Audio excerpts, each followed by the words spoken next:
So my mom divorced my dad when I was just 7 years old, and since then, it's been a mess of a life for me. I've never known a permanent home, as both my parents used to move about a lot for work, and only when my mom settled down again did I get to have somewhat of a stable life.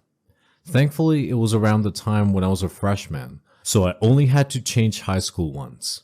I started living with my stepdad since then, and occasionally visited my bio dad when he's in town for business. There isn't anything controversial about my parents' divorce. None of them was at fault, and I understand now how two people who don't fit in eventually end up breaking apart. So I don't hold any grudges, and I've loved both of them equally. But my stepdad was another case. He never treated me as anything less than a daughter. He respected my boundaries, and we cared about each other, but it wasn't anything deep. He was like someone I just knew because of my mom. The one thing that always irked me and stopped me from bonding with my stepdad was his habit of showing off, trying to one-up everyone in his life, and his bitter nature towards people he can't beat.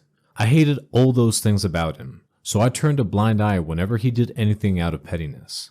Sometimes he'd actually compete with my dad over who had more of a parental right over me, and that suffocated me to no end. But I bid my time for my mom's sake, and got out of there as soon as I graduated high school. Now, it's been 7 years since I last stayed there for over a week. I always made sure if I was visiting, it wasn't for more than a day or two, which in my opinion is a healthy amount in his company. I am 25 now, and about to get married. When I told my dad he was beyond excited for me, and on our wedding shower, he gifted me with my own house.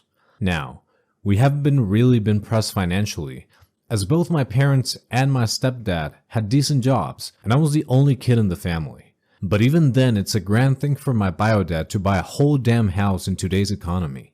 My fiancé and his family were actually surprised. He gave me the ownership papers to sign as a gift, and I was so grateful to him.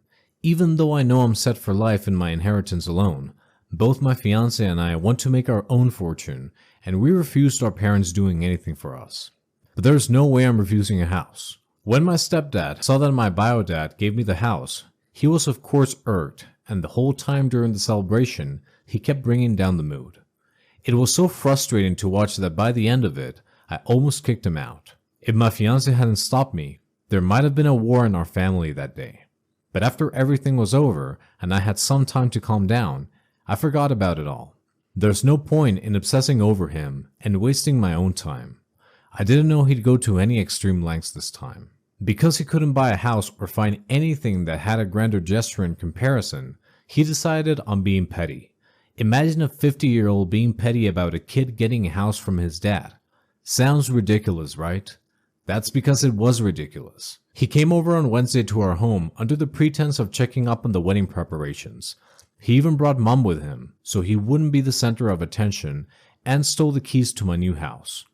It was somewhat my fault, because I left them in the key bowl at the door. I didn't even notice they were missing until my bio dad called me and asked me what I had been up to and why he's getting reports of a disturbance at the new house.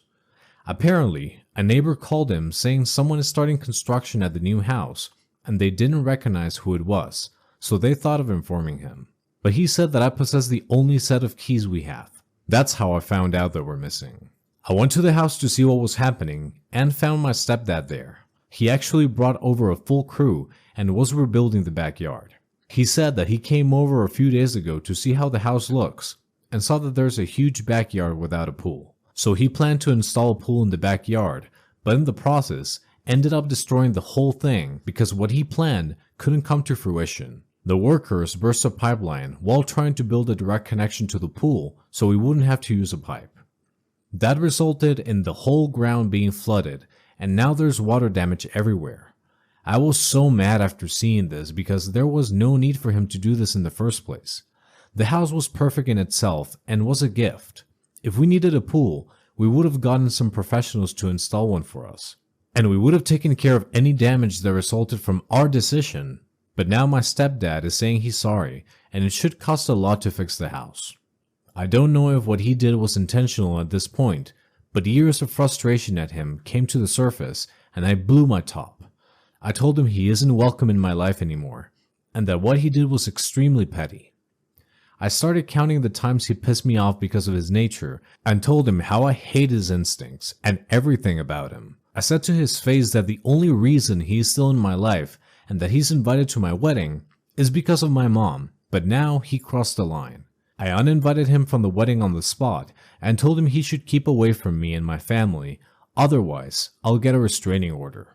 Now, his intention could have been good, but there's no way of knowing that, and I don't exactly regret what I did. But do y'all think I'm an a-hole here for not seeing his efforts? Considering his past behavior, should I even think that he had any good intentions here? And was uninviting him a step too far? My mom came over to my house to talk about what happened between my stepdad and me. I was still in a bad mood over how he ruined a great house because he was being petty.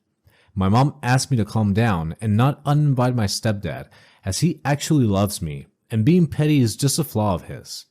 She said that we all have flaws, and I should be a little more forgiving. She told me how my stepdad had been feeling guilty over the whole incident and wanted to apologize to me again, but she asked him to give me space. I'm glad she stopped him from contacting me because I was in no mood to be a nice person. Moreover, I had been silent for years, all because he was someone my mom loved. But there's a limit to how much I can let slide, and this was it. I was controlling myself for far too long, and it showed because I told my mom the truth about my feelings when it came to my stepdad.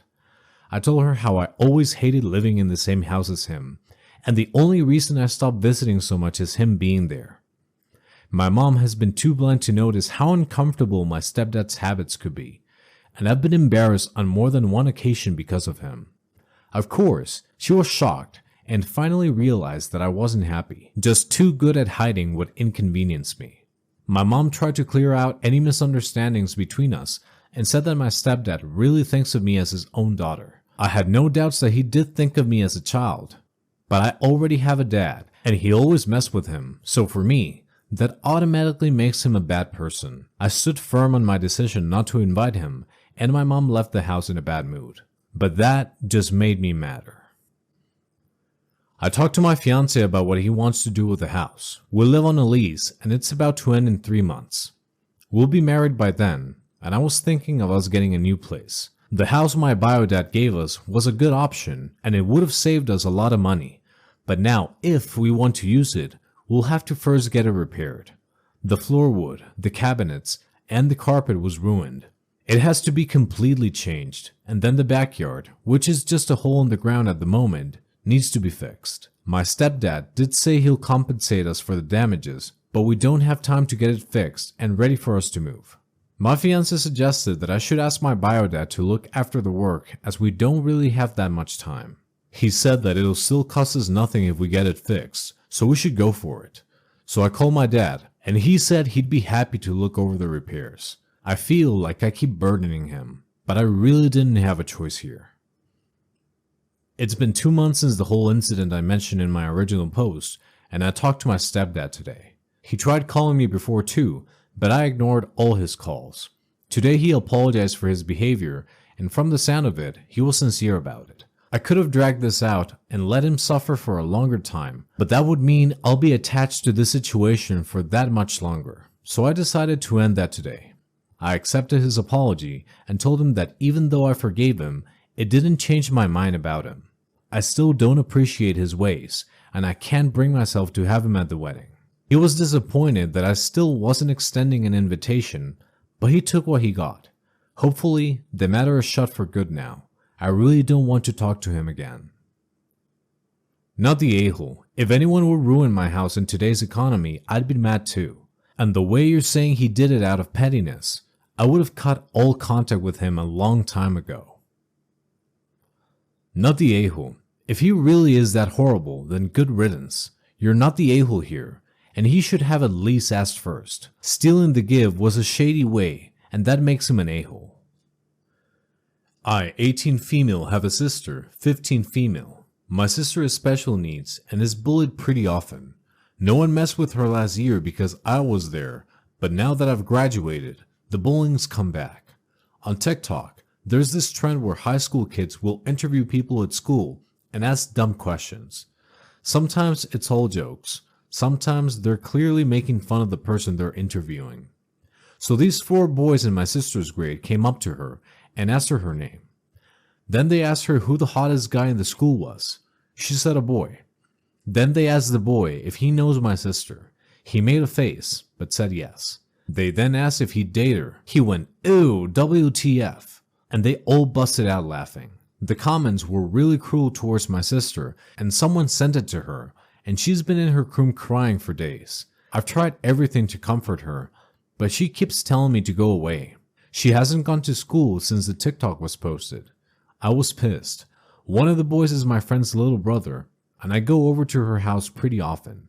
I saw all the boys, including the kid that said "ew, WTF" in their basement, and I just felt an immense amount of rage. My friend noticed and took me upstairs, and we decided to bake cookies for my sister. They're her favorite. Maybe the boys smelled it, but they came up, and one of them reached to grab one, and I immediately went, "F no." They all asked why, and kept saying that they wanted just one each, but I told them that I'm not giving my cookies to their ugly asses. They all went, "WTF is your issue," and I just told them that they're really lucky that my sister has a heart of gold. It finally clicked, and they all started getting defensive, saying that I'm overreacting. Everyone does it. What did I expect him to say? Did I want him to lie? Did I want him to give her false hope? It's just a joke. It's just a dumb TikTok. After some back and forth, they deleted TikTok. Then asked for cookies again, but I still said no. They said I'm really effing annoying, and then they told on me to my friend, who thankfully just told them to F off.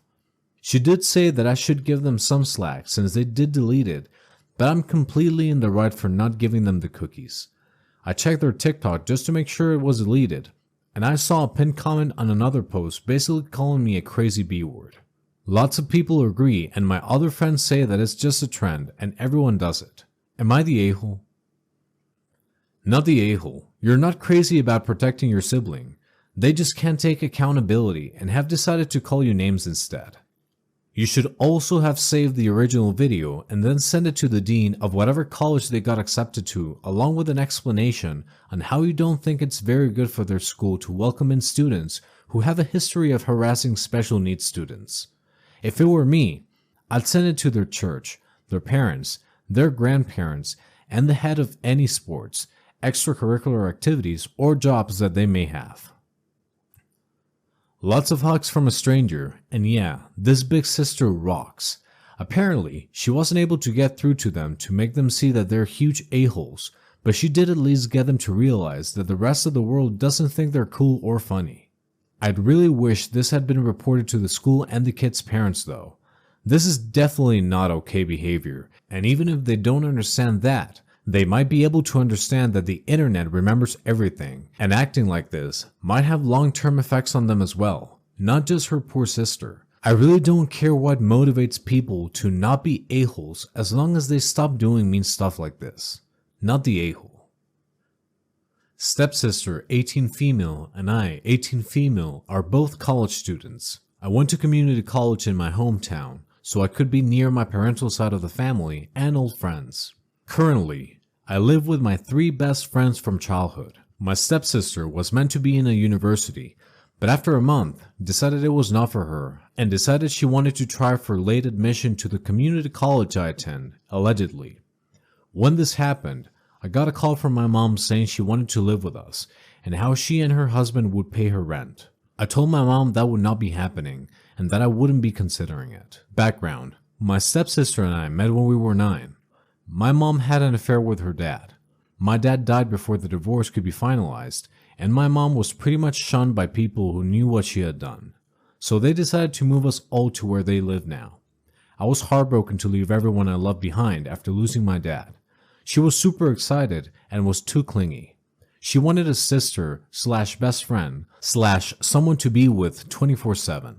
It was aggravating because she would jump to telling my mom when I would tell her to leave me alone.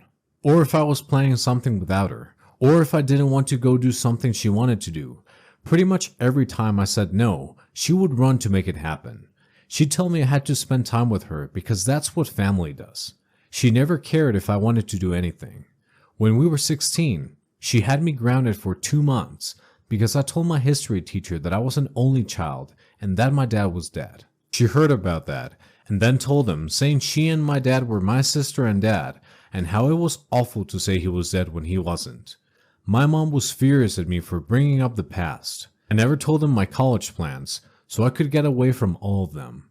I have always suspected she might have known or applied everywhere and made her choice based on where I was. Regardless, I was done when I moved out in June. I have gone no contact with my mom and her husband and stepsister.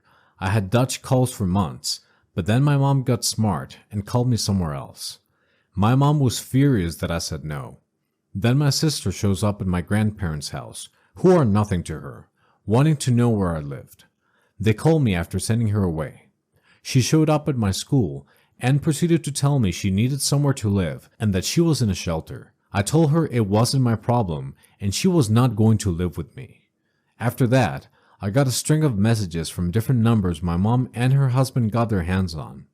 Then, my maternal grandma called and told me I should have let her stay. She said I should consider her an ally and not blame her for the past, etc. So she told me I was behaving unfairly. Am I the a-hole? Not the a-hole. Tell your roommates what is going on so they know not to let her or your mother in the apartment.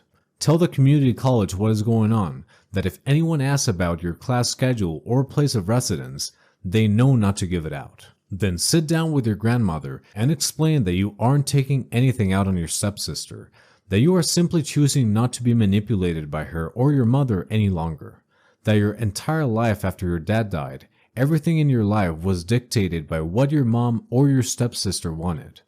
They never asked. They told you what was going to happen. That is why you moved away and went to a small community college, so you could live your life on your own terms without any pressure from anyone else. And that is why you are drawing a hard boundary with your stepsister. You would love it if the two of you were close as actual sisters, but she is not mature enough for that. She only cares about herself, and you had to make the hard decision to remove her from your life for your own sanity. Beyond that, document the harassment so that if you need to, you can go to the police and start the process of an order of protection. Not the a-hole. Just because your mom married her affair partner, that doesn't make what she did to your dad all right, and it doesn't make him your dad or his daughter your sister. You owe your stepsister nothing. That being said, this doesn't seem to be based solely on that incident. You've put up with 9 years of being forced into this relationship with your stepsister, and it sounds like your feelings were never taken into consideration, only hers. Her forcing the issue at every turn was not being an ally. You're an adult now, and you get to choose who is in your life and who you call family. End of story.